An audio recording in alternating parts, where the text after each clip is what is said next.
This is a very simple, very short ancient Sumerian proverb written on this tablet. It dates to the Old Babylonian period, about 1900 BC.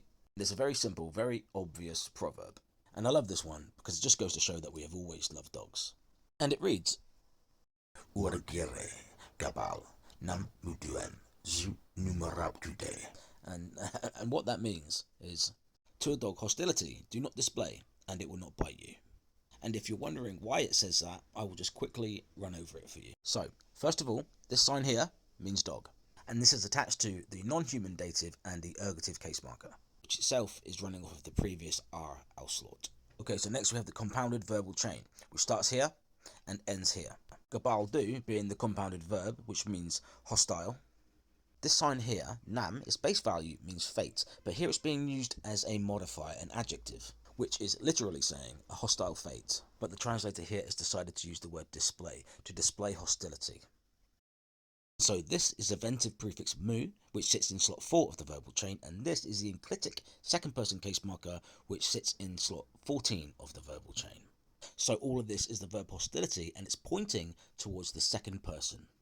And the last line finally is another compounded verbal chain, and the compounded verb here is zukud, which means to bite. And if you look closely at this sign, you will see that just here. And it's split up like this because it's a compound verb.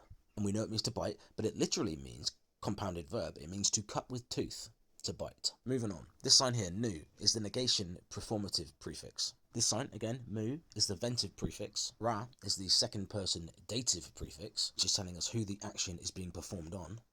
And the next sign, ab, the R of this sign is just the auslort of the previous R.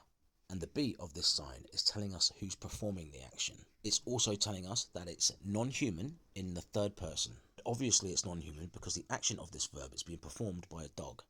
So this here is simply saying it is what we would equate it to. And ku, we already know that this is a part of the compound verb to bite.